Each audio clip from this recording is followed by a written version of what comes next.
Hey, what's up, guys, and welcome back to Animaking 2, and I'm back with part 6 of What If Naruto Was Born? 1 in a trillion, guys. Remember to get this one too. 100 like as usual. Share this to all of your friends on your social media platform. And also, guys, if you're new and this is the first time hearing my voice, yes, I indeed have 3 channels that I post What If on every single day for you guys to enjoy. All the links will be down in the description, so go ahead, check it out and enjoy, guys. And I already posted a brand new episode of What If Naruto was resurrected by his followers over on Anime King, so go ahead, check out that and enjoy, guys. So without further ado or wasting any more time, how about we jump right into this brand new episode? Let's begin the intro.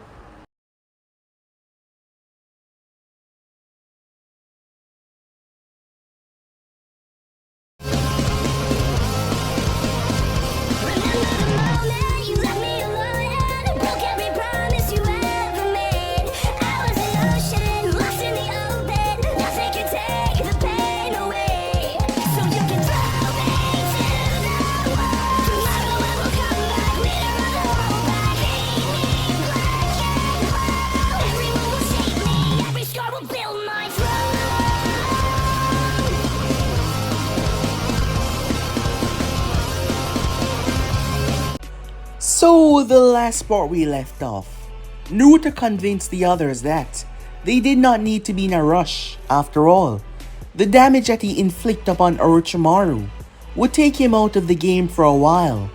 So yes, they could participate in the preliminaries without much of a trouble. As Team 7 proved to be phenomenal. As the others were truly shocked, they were speechless at the members of Team 7, from Sasuke to Sakura. Naruto went down there as he made his way to fight Rock Lee. Lee went all out as Naruto kept on pushing him to the absolute limit, wanting to see what he was capable of. As Naruto allowed Lee to land some devastating blows on him to see just how truly powerful he was. And he had to give Lee credit. The punches hurt. They hurt a lot. However, in the end, Naruto was still a lot better in every single regard, as he was able to overpower Lee. With that said and done, he proceeded to walk his way back up. So the finals were set, as everyone had to be ready. Naruto ended up meeting Jiraiya, as Sakura wanted some time alone. Given that Naruto handed all the scrolls over towards her, she wanted to learn how to grow on her own now. Prove that she was worth it. Prove that she was worth him giving her these abilities. That she would be able to help her comrades without any extra step. So that is what she did, as she started to train. As Naruto hung out with Jiraiya, not needing much from the man. After all, Naruto proved to him that their knowledge were vastly different. Naruto was on a completely different level. He showed Jiraiya that by opening a rift to another dimension, but inside, there was something coming towards them. Naruto ended up closing said dimension though, as the sun incinerated whatever it was, showing its greatest weakness. The Sannin was a bit freaked out by that and told Naruto, never, under any circumstances, open that ever again, as they had no idea what monsters lie behind this reality. However, Naruto just seemed to be rather excited about it, something that Jiraiya was a bit worried about. When the day finally came, they were all there. Yes, even Sasuke was on time, as he too wanted to show what he was capable of. He didn't want to miss a single thing. Sakura was the one that went first though, as she made her way, going up against none other than Temari. It shows how much she has been doing for the past month, as Sakura was even able to perform a technique that Naruto did not teach her. It was a freezing breath of sorts that completely dropped the degree in the area where it was.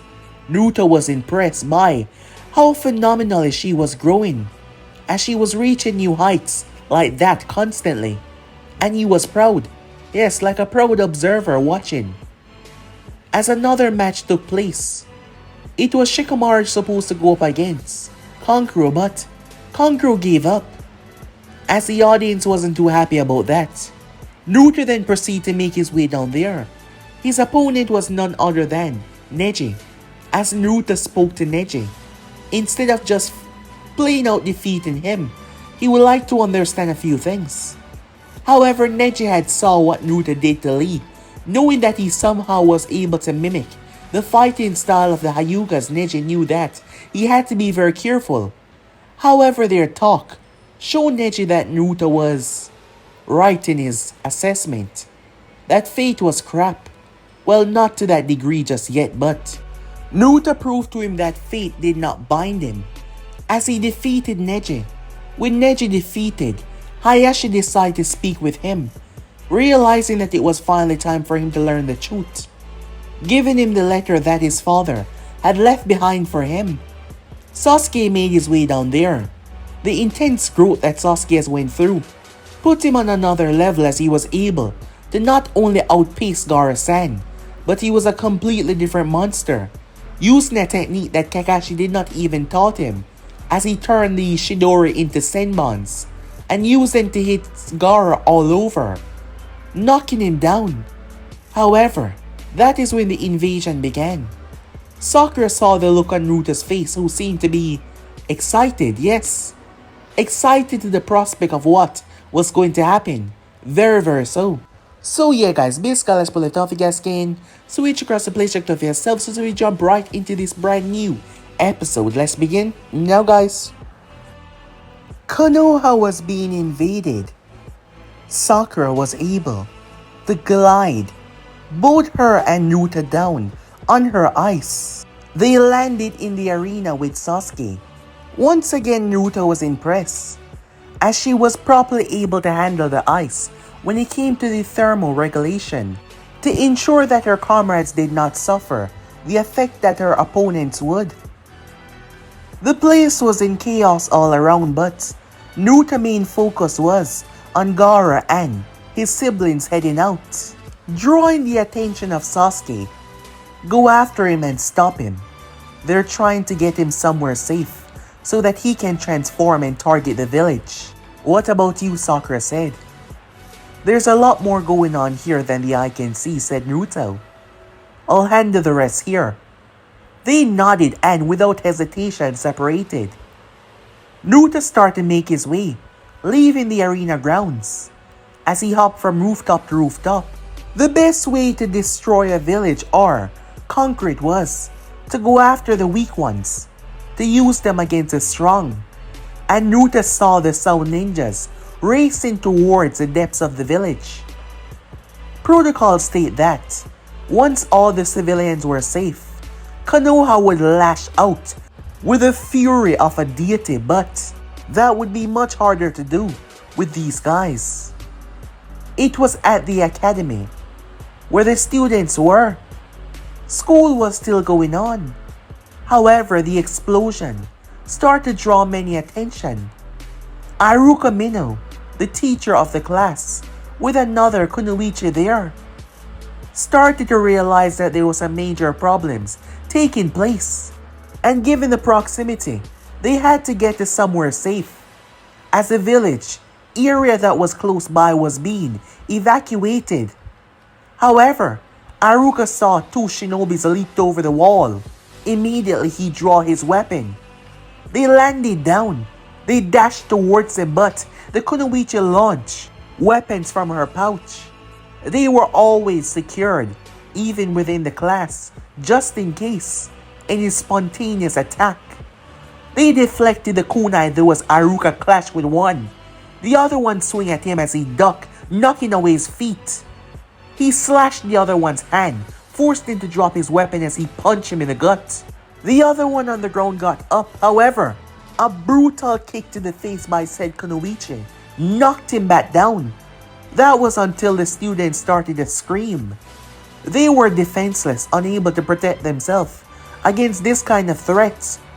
as one of the girls were grabbed. "Stand down," the sound ninja said, placing a weapon at her throat. That is when Naruto came over the wall.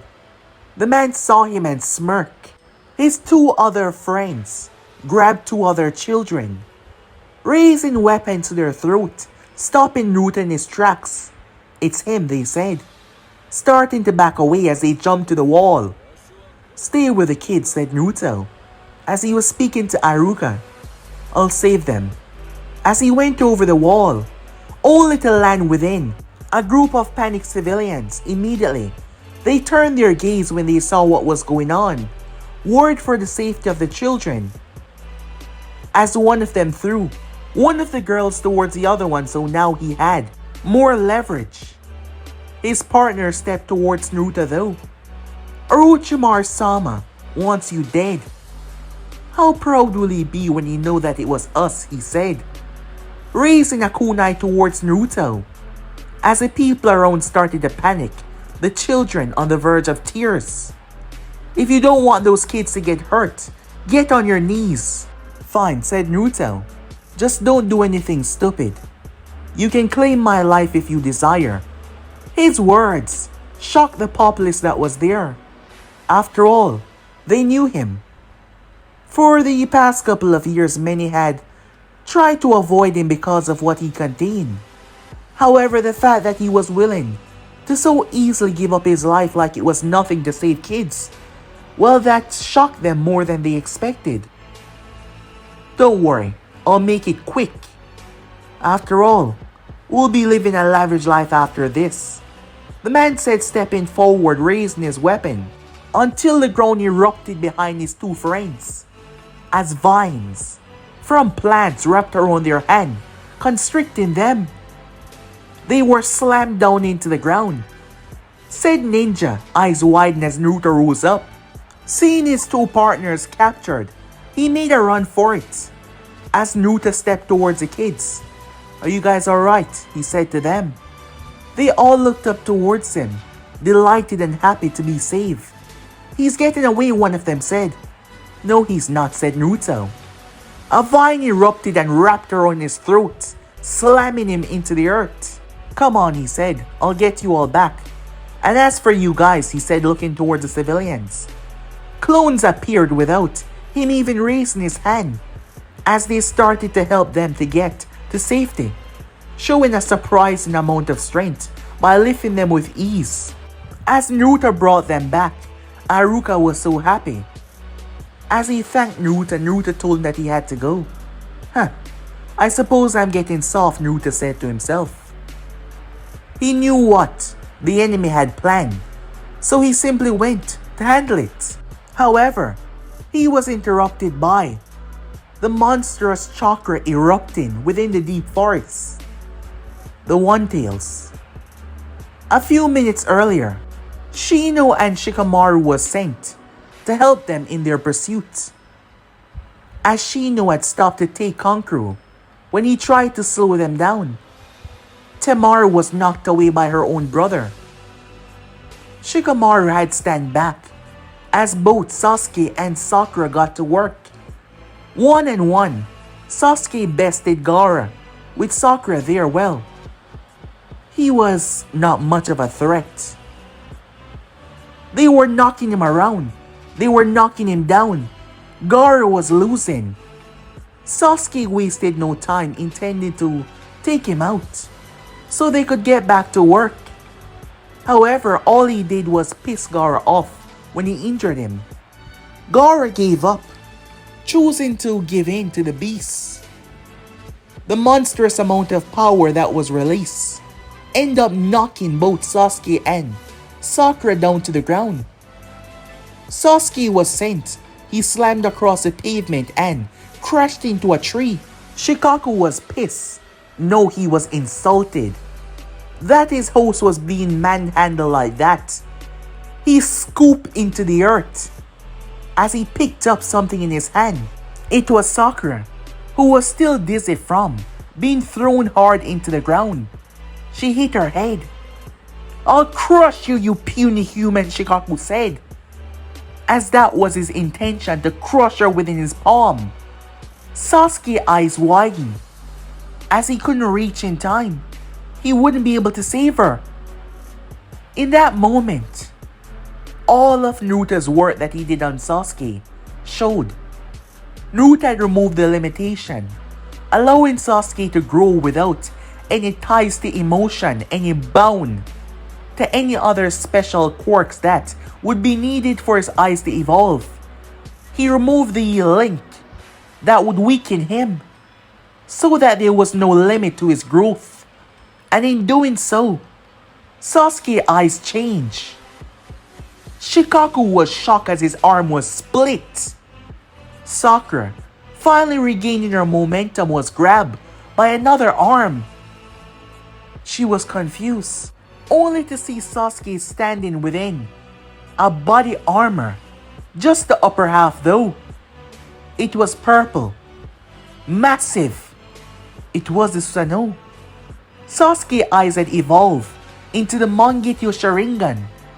As he brought Sakura inside, the awakening of his eyes, he felt the surge. He felt the power.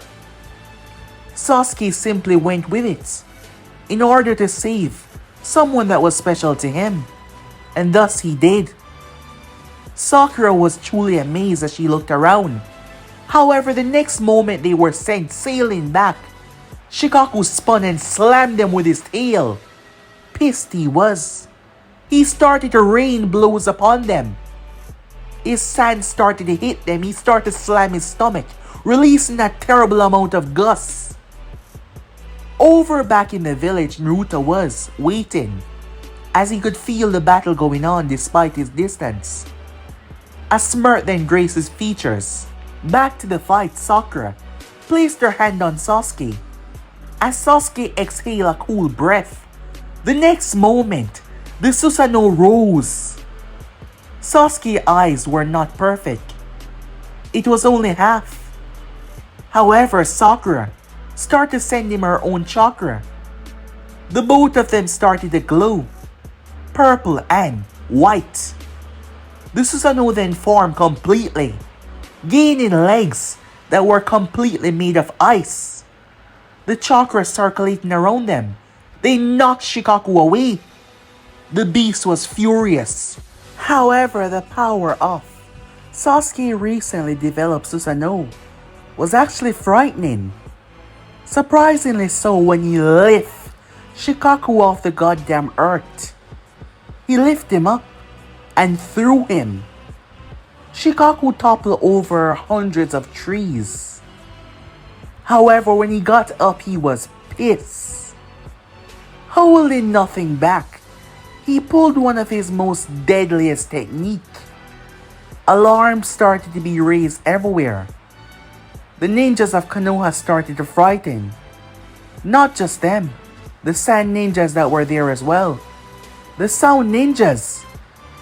As a tail beast bomb was being gathered, Hiruzen within the dome facing off against the first and second snapped his gaze over there. Orochimaru chuckled at that. They were safely tucked away in here. Konoha was going to be reduced to ashes. Seeing that look on the man's face was worth it. However, Hiruzen seemed to be fine, accepting that everything would be okay. That angered Orochimaru greatly. It doesn't matter what you do, you will never break the will of fire, Hiruzen said, causing the Sannin to lose his cool. Both Sasuke and Sakura, they were afraid, seeing that amount of power gathering, as Sasuke's eyes were bleeding, perhaps strain of using this for the first time. Sakura looked towards him. In that moment, they thought about Naruto, as strange as it sounds. Yes, because he never showed fear. He never backed down no matter how difficult the situation. They draw power from that. A bow. Yes, and bow and arrow was constructed. A frosted arrow with purple energy raining from it.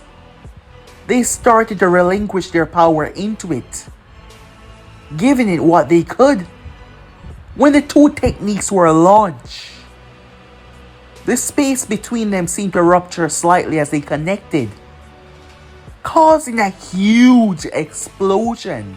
As the light overshadowed everything, Sasuke had an idea. Yes, he had an idea on how to stop the One Tails. When Shikaku was finally able to see once again, his attack failing to overcome that arrow, he noticed that the beast was gone. That was until he saw a strange thing in the sky. It was Sakura, creating a frozen cloud, both her and Sasuke on it. Sasuke jumped off.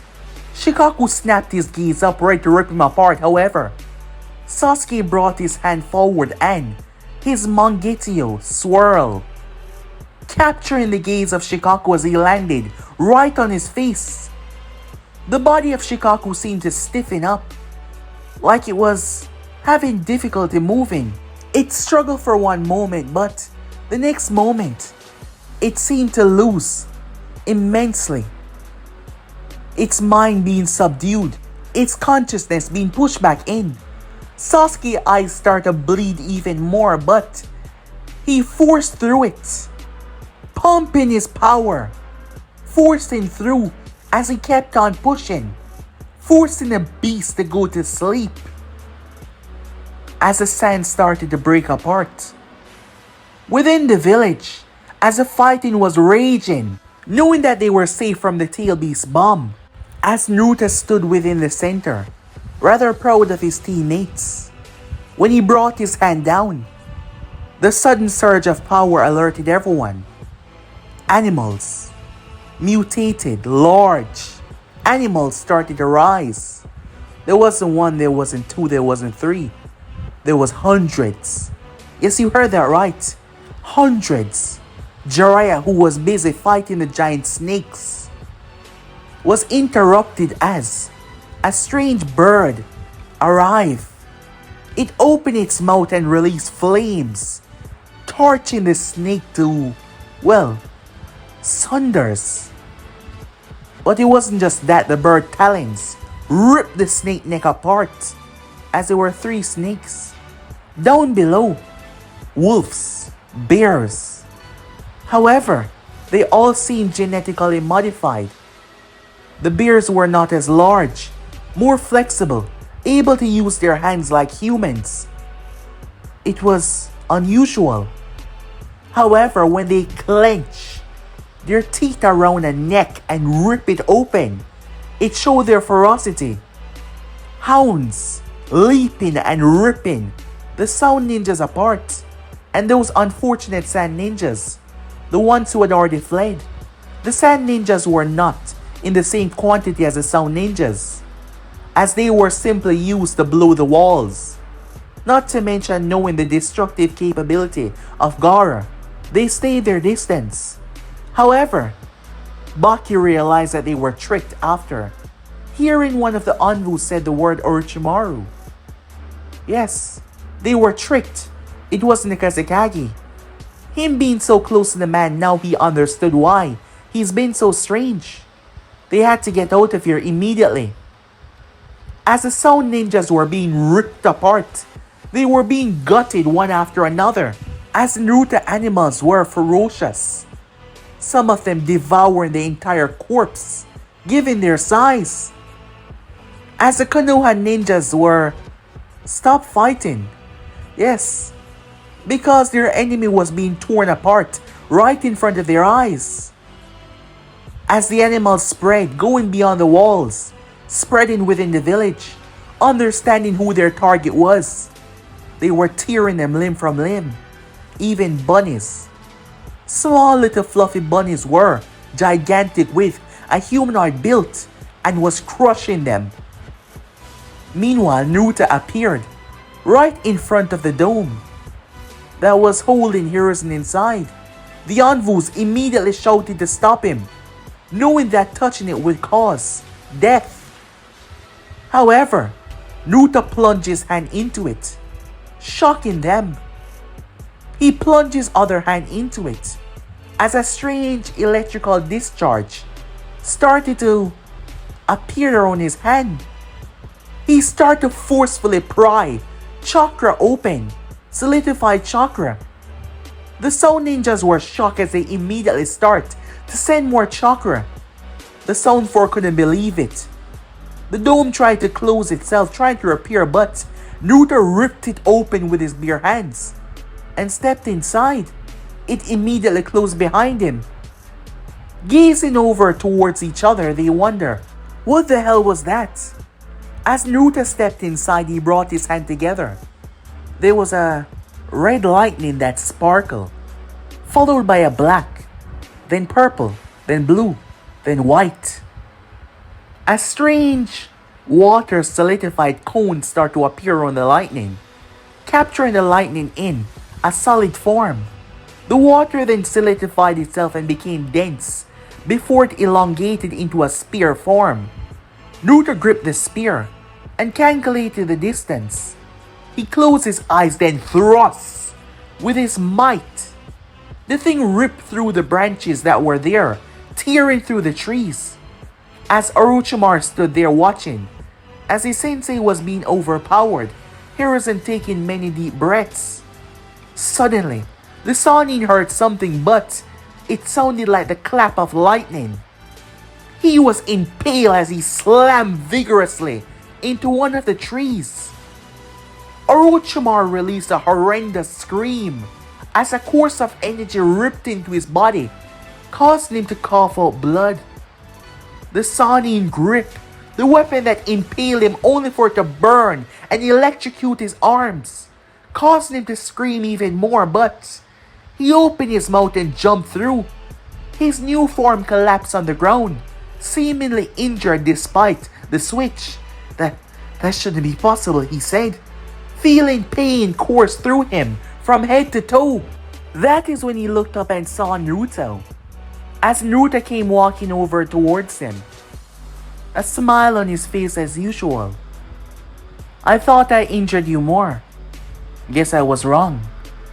Your technique is more advanced than I originally believed. My mistake. Well, it's about to become yours, so I suppose it does not really count. You, Orochimaru said. I should have killed you in the forest. How did you get in here? That was easy for someone like me. Naruto, you can't be here, Hiruzen said, dodging away from the first and second. Just hold them off for a moment or two, while I kill the Sannin, said Naruto. Orochimaru chuckled, feeling insulted.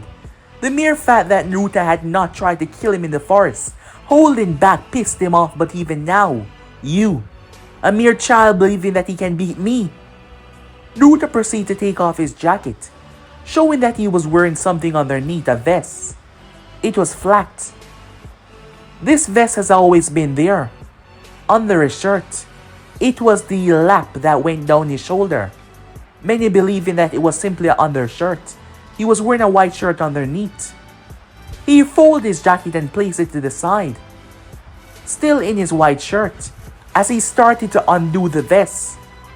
However, the more he undid, the more it started to show different sealing formulas that were breaking. The more he released, the more the vest seemed to enlarge, becoming a standard and no longer flat. Naruto took it off and held it in his hand as he tossed it down to the ground, deactivating all seals that were placed on it. When he did, Naruto seemed so relieved. He stretched his form. One has to make sure that the mind is strong, and to make sure that offensive wise are strong as well, but physically, I've always taken that into account as well. But as you can see, I'm not much of a fighter, but I'm a very cautious person. So I have to make sure that each area is top notch. I spent the better part of the last couple of years training my body to the absolute peak that it can reach at the limitation that it currently has. I've shattered over 100 limits that this body has, breaking through normal limitations. Now, Naruto blinked away as Orochimaru tilted his head. Naruto fist slammed right into the goddamn barrier. It cracked. The Sanin eyes widened as wide as they could be. That, that's not possible. Raw strength cannot affect this barrier. No, that doesn't make sense. However, his lapse in judgment cost him. The mere fact that he could react earlier. Naruto hit him 15 times in the span of 3 seconds. The first 5 hits rattled his brain. The other 5 sent so much pain through his chest. And the last 5 knocked him out. The first 3, but the last 2 knocked him back into a conscious state. Orochimaru felt his body going limp. Immediately, he activated his technique and jumped through his own mouth.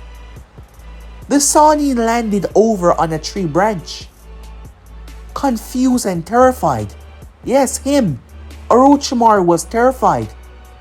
It seems I'm stronger than I thought, said Naruto. Orochimaru spat his blade and dashed. He came at Naruto vigorously before swinging down. Slam. Naruto clapped his hand together, catching the blade in the center, before he snapped it. Naruto twist and weave, delivering a kick as Orochimaru brought his arm up. The bone in his hand cracked. Naruto gripped him by the back of the neck and pulled him down. The Sanin slammed a fist within Naruto's guts, causing the both of them to roll over to the side. They kicked off one another and flipped. Both of them released techniques immediately. Fire and wind clashing, creating a massive inferno. They flipped back and landed Orochimaru blazing through hand sign, releasing a gigantic swarm of flames that span like a goddamn forest fire. Naruto proceeded to inhale and then proceeded to exhale a goddamn ocean, flooding the entire place out in the flames. Naruto ran across the water at blinding speed, leaving indentations as he moved. Both him and the Sanin clashed, Orochimaru trying his hardest to avoid the punches. They were cracking his bones. As Naruto started to show his mastery of control, the Sanin sent him into the water as Naruto reached down and pulled a whip from the water and grabbed Orochimaru's leg. He yanked him and spun him around. He then grabbed another one and it wrapped around Orochimaru's wrist. The Sanin reached to rip it apart, but another one grabbed his other wrist and then his other leg, holding him in the air as Naruto flipped and came down. The barrier shook vigorously. The Sound Ninjas were struggling, using up so much of their power they were getting exhausted, and the constant blows were causing the barrier to destabilize. The Sanin picked himself out of the hole, jumping away, until he collapsed, spitting up blood. Looking up frightening as Naruto brought his hand together, swirling them around as flames started to ignite. Orange, red, black, white, gold. They were all different patterns and colors. They moved like they were enchanted, like they were alive. The flames separated into 5 different sections, each of them gaining a head. A goddamn beast. A ferocious monster that rained flames off the goddamn rainbow. Orochimaru immediately brought his hand down, creating a colossal structure. And another, and another. They were gates. 3 colossal gates. However, the flames burned through the first, incinerate the second, and swallow the third. The Sanin leaped away as it hit the barrier. It burned a hole clean through. Once again shocked by the sheer magnitude, Naruto then gripped said beast with his bare hands and turned it into conceivable energy, and simply launched it towards Orochimaru. It exploded. The Sound Ninjas, the Sound 4, specialized for their, very difficult job of guarding Orochimaru, could not contain it as the entire barrier shattered. Yes, it did. Orochimaru was blown clean off the roof and launched. First, second, and third degree burns. His face was melting off. Immediately the Sound Ninjas moved. Hiruzen, who was still engaging with the two former Hokages, felt everything dropped around him as he was deep within foliage courtesy of the first Hokage. That was until Naruto arrived and said one word: endless. Upon saying that, activating that special ability, everything became dark. A pocket space that consumed the entire existence of light. It didn't bend it, it absorbed it and consumed it, erasing it. Hiruzen could not see. It was so nothing. The two Hokages tried to move, but the endless proceeded to envelop them, causing a brief distraction as Naruto landed there and plunged his hand into their skull, already figuring out how to undo the technique while fighting Orochimaru. It was a reanimation technique. He was much too smart for this. Removing the trinkets that Orochimaru placed inside of them, something that normal people wouldn't be able to do, but the wielder. As Naruto deactivated the technique, as light started to return back to the realm, Hiruzen blinked, grateful to be able to see the endless was truly messing with his mind. Saru, he heard, the name gifted to him by the first Hokage. Hiruzen breathed a sigh of relief as Naruto stood there. This isn't over just yet, said Naruto. He cracked the roof tiles as he took off. The second Hokage looked towards him. Who is that young man, he said, as their bodies started to dissolve. A miracle, Hiruzen said. The Sound Four was running, along with Orochimaru, to escape until, as they arrived deep within the forest, an explosion ahead of them stopped them in their tracks. It seems like we're under some misunderstanding. Perhaps I'm not communicating well between us, I said. You're going to die today, said Naruto. Do you really think that attacking the village, you would simply be able to leave without any repercussions? Are you that psychotic, believing that you're that lucky, stepping into a village that wants to end your life and you will be able to leave? Kill him, Orochimaru said. The Sound Four dashing forward. The burns had not healed. Yes, there were still many burns on him. The amount of power that was used was something that was able to mess and slow his regeneration. The Sannin was in great pain. The Sound Four, working together as a perfect unit, flashed around Naruto. It started with Tayuya playing her sound, trying to mess with his mind. However, Naruto simply smirked.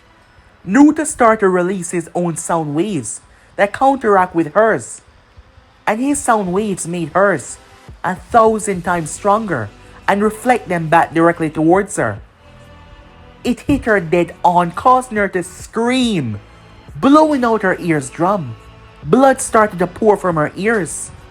She staggered before collapsing downwards. As Naruto simply raised his hand out of the ground, spikes, earth spikes, ripped into her form, ending her life by tearing her to pieces. Drobo dashed forward and swung his fist. It slammed into Naruto's face. However, beams of light erupted from Naruto's eyes, tearing through his hand and bursting through his skull. It was heat control, manipulating the flames within his form, causing him to burst at such a precise temperature that they ripped clean through him. The other two were stagnant, shocked to what they saw. Kidomaru immediately started to fire his bow and arrow. However, Naruto started to cut them down, creating a blade from pure lightning. Naruto released a discharge that sent the two sailing. Seikon and Ukon separated, trying to surround him, trying to pin him down. However, Naruto held his hand out and bent the space in front of him. He was manipulating space so calmly. He twisted it before he expanded it. The next moment, he allowed it to bounce back like a rubber band. All three were thrown directly towards Naruto. They were shocked, blinking in confusion, not quite understanding what the hell just happened. Naruto did not give them the time to speak though, as he changed the temperature by spewing water and immediately freezing them cold. They were frozen in blocks of ice. Naruto then proceeded to bend the space between them once again. As Orochimaru was running, he found himself right there once again. Confusion crossed the Sanin's mind until he ducked away from Naruto's blow. Still impressive even while injured, said Naruto. Orochimaru jumped away and opened his mouth, releasing thousands of snakes. Naruto waved his hand as flames erupted in a tidal form, burning through every single one of them, turning them into dust. He leaped into the ear and gripped onto the very ear itself, twisting and manipulating, releasing powerful shards of wind that ripped through the ice sculptures, tearing them apart. Orochimaru jumped away but lost his arm in the process, only to be met by a brutal kick that cracked his nose, shattering his jaw as he slammed through countless trees. The Sanin got outraged. Orochimaru pushed his body to the absolute limit. Pouring out his chakra, the atmosphere became thick and heavy. The ground tore apart. The ears shook as they clashed. A violent pursuit that caused the forest to be torn apart. I am Orochimaru of the Sanin, and I will not be killed by a pathetic child, he roared. However, Naruto did not speak. As their hands, their blows, their techniques, they were tearing the entire place down. Orochimaru spat another blade from a snake's mouth and proceeded to slice Naruto's arm clean off. He had pumped the blade with so much chakra it was radiating. However, the next moment muscle and tissue started to build itself back together. Naruto used that same arm to crack Orochimaru's skull. He fractured his goddamn skull with a punch. The Sanin was sent sailing back, crashing on the ground as Naruto raised his hand, already manipulating the environment to his whims. Flames erupted out of the very earth itself, like they were growing from hell. The scream that escaped from the Sanin's throats. However, something moved so fast and crashed to the side, as Naruto was greeted by Orochimaru's years of manipulation to his own form. A disgusting body that was made of thousands of white snakes. The Sanin hissed in rage and anger. I'll devour you, he said. He lashed out at Naruto, tearing the place apart, until Naruto held his hand together and created a tiny ball in his hand. Orochimaru saw it. He got too close and felt his body burning. The area, he noticed that the place started to burn up. Confusion marred the Sanin's face, not quite understanding. You want to know what this is? This is what is going to claim your life, said Naruto. I've created a seal that allows me to harness the energy of the sun. So as you can see, I'm holding the sun in my hand. Naruto said, it's a bit difficult to use, even for someone like me. The amount of power, the endless possibilities. However, screw it. No one's around. Let's go nuclear, said Naruto. I've ensured that I won't die from this. But you on the other hand. Orochimaru started to run away as Naruto crushed it in his hand. Well, not really, but just symbolism, as he slammed his hand around it. The next moment, the ball of sun erupted into a geyser. An intense wave of heat washed over Konoha. The people were intensely hot. As for the area, everything was gone. The trees, the land was scorched. Everything was burnt away. Naruto was able to see Orochimaru's final moments. The Sannin screaming out his ever essence. Every last remnants of him was reduced to ashes and dust, and even that was burnt away as well, leaving nothing, no existence, no sign of him ever being alive on this earth. Absolutely none, none at all. Making his way back to the village, Naruto was stopped by several ninjas from the village. Having seen what he had did, they believed that the technique belonged to an enemy, and if that was the case, they were screwed.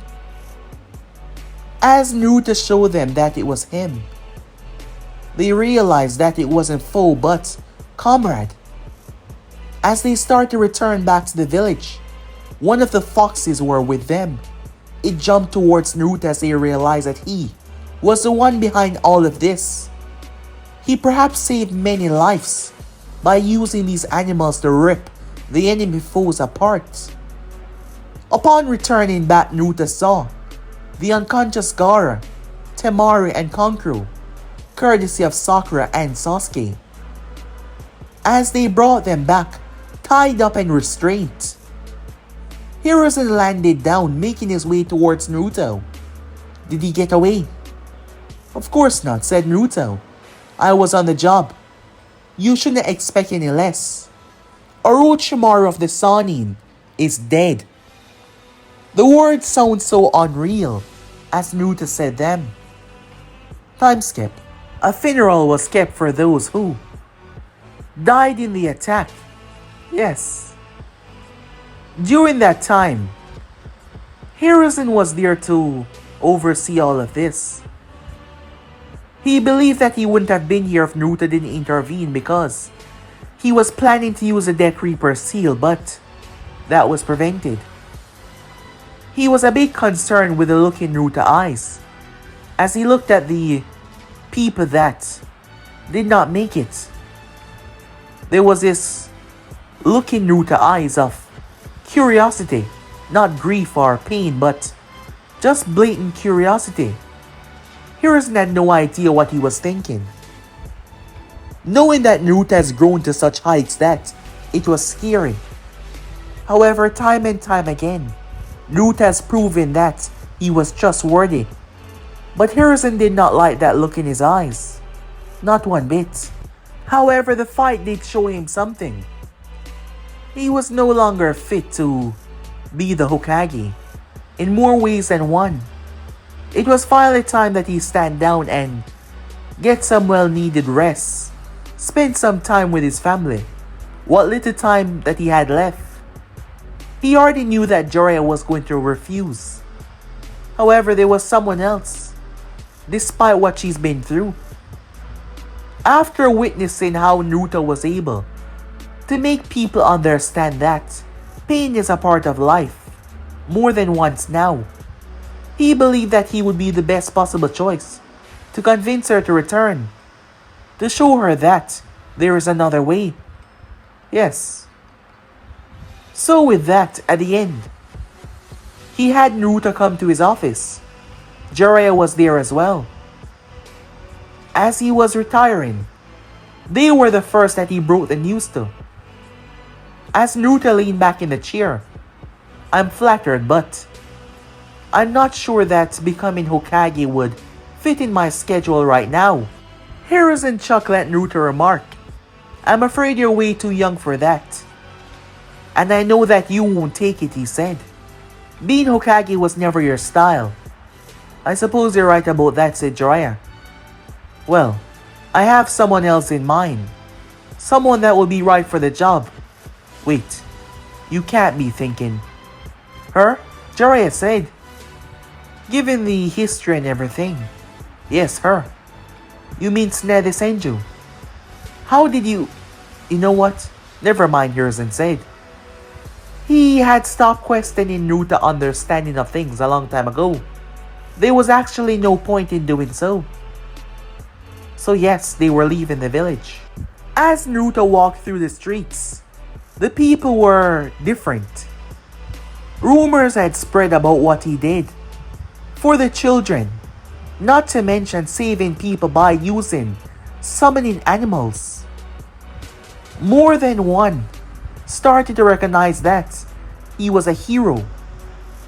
And when it broke that he killed Orochimaru, well, it started his name to skyrocket to much higher levels. As Naruto proceeded to reunite with his teammates before he left, he was leaving the village for the time being. There were still many issues to deal with, as Naruto had spoken to one of those issues already. Hiruzen had granted him that much, said issue being Gaara. The Sand was tricked into something, but Konoha still had the Sand siblings. There was a lot to be discussed for the future going on. As Naruto had spoken to Gaara, Hiruzen had granted him that reprieve. He simply wished to speak to the boy. While things seemed to come out on top for the village, the darkness never truly settled now, does it? The very nefarious group known as the Akatsuki. As Naruto and Jiraiya left the village, they made their way to another town.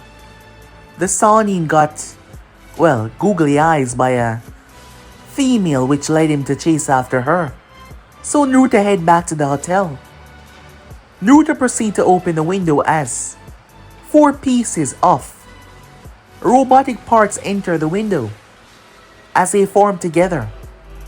Naruto placed his hand on the chest and it mimicked his features, turning into him. "You know what to do," said Naruto. "Yes sir," it said. With that, Naruto jumped through the window, making his way. As he jumped through, before he hit the ground, he landed on a massive bird that took to the skies at blinding speed.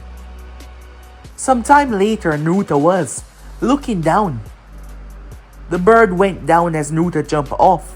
Kabuto Yakuji, who had participated within the exams. Naruto did not trust him. Knowing that he was up to something, his intuition told him that. So Naruto had one of his beasts kept an eye on him during the attack, which he faked to be an Anvu. So the beast proceeded to follow him, so Naruto was here. There were many here in this underground base. Naruto could feel their power underneath the ground. However, he was here for another reason. Looking at those that died during the attack, Naruto got another idea that has been festering in his mind. However, in order to do so, he needs live subjects. And what better way than to use the people that attack his home?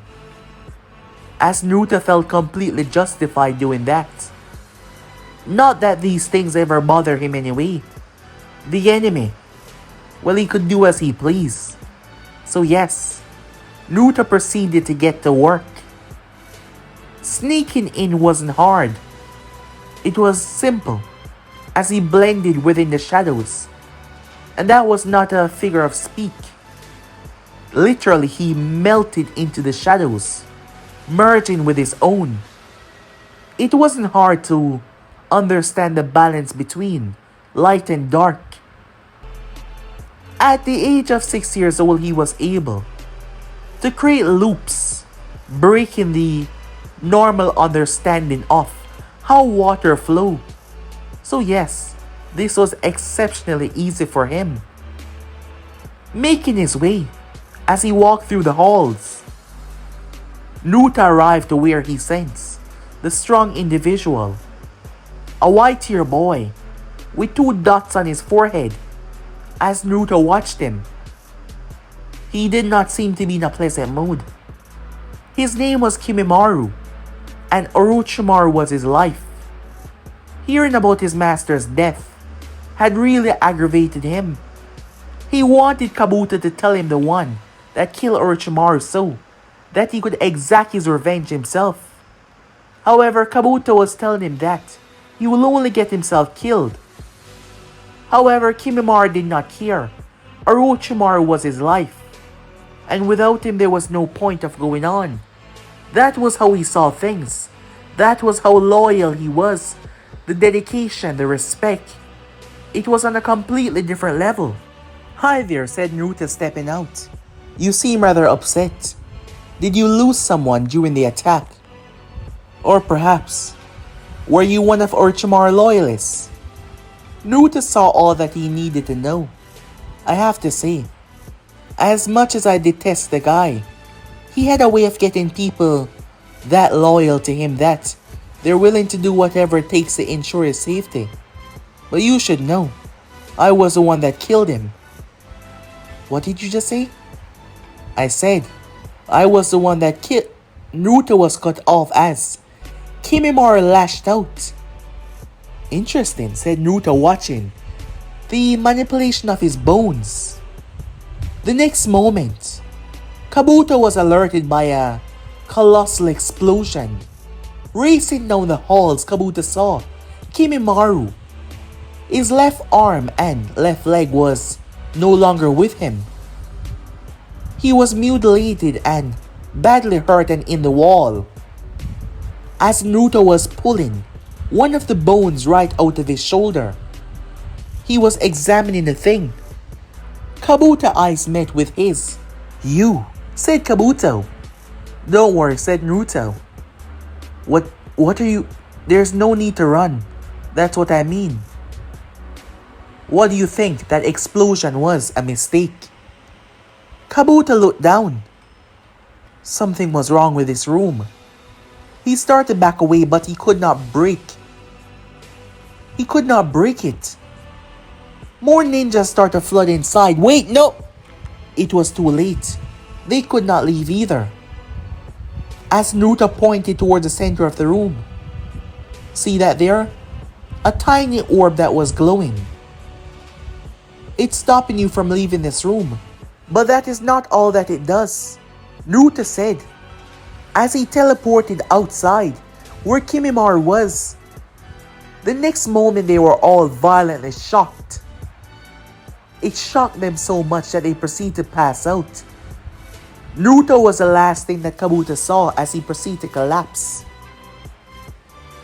When Kabuto regained consciousness, he found himself strapped down to a table.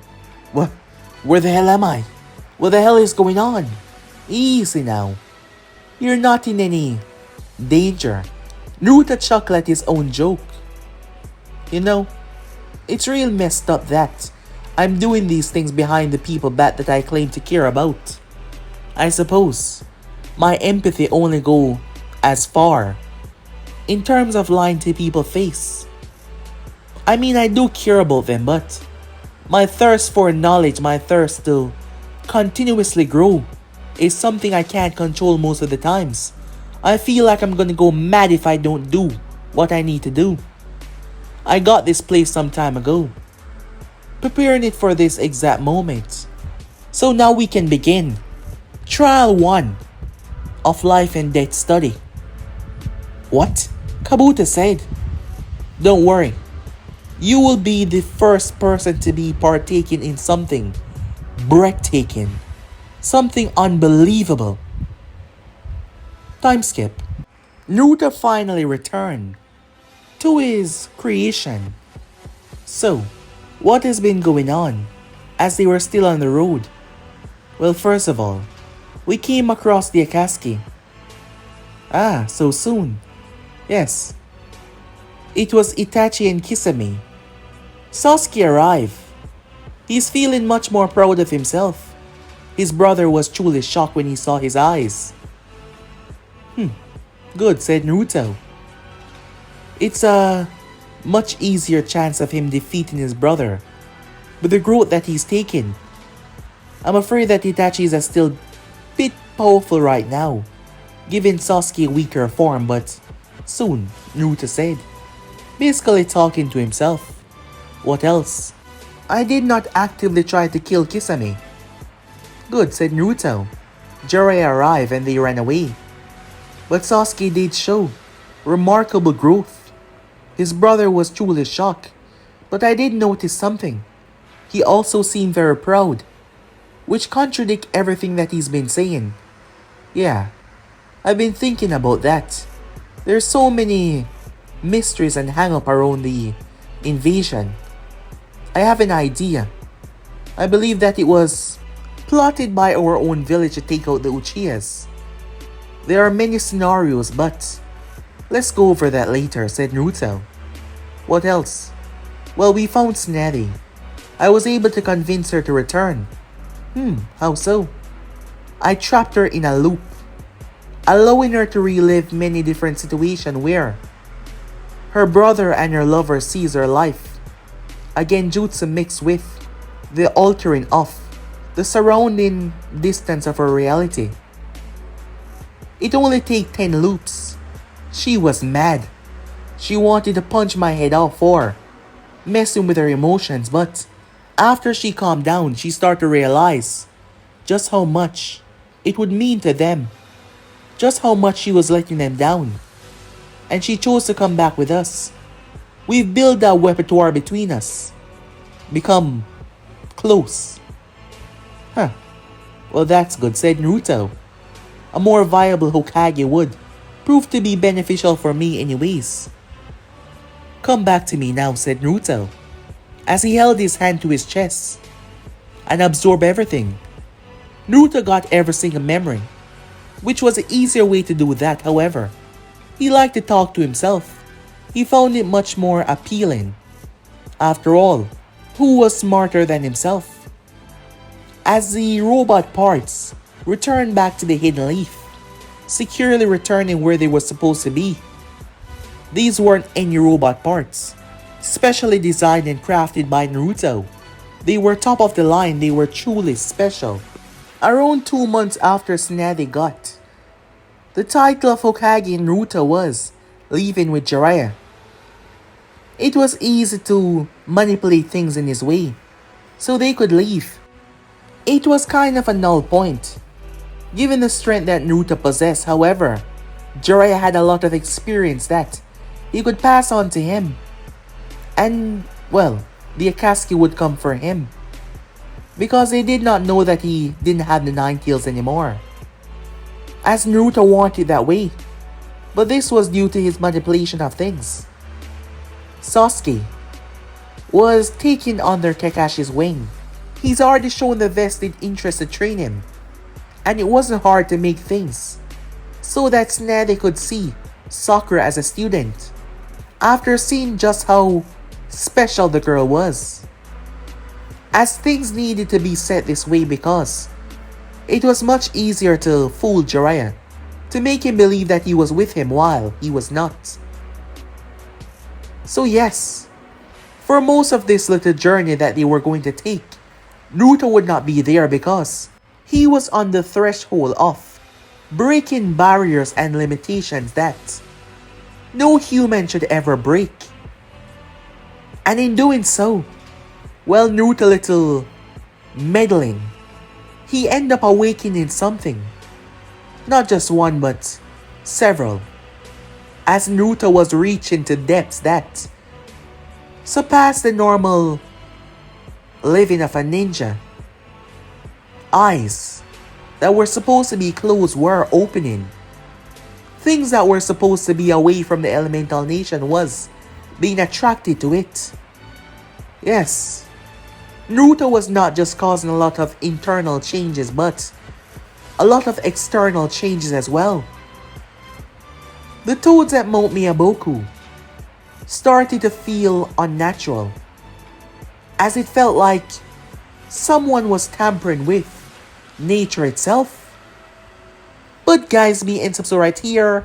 If you want to see the next part and do, like, subscribe, comment down below, and turn on that bell notification to stay posted. But I'm off for now, see you guys soon. Peace. "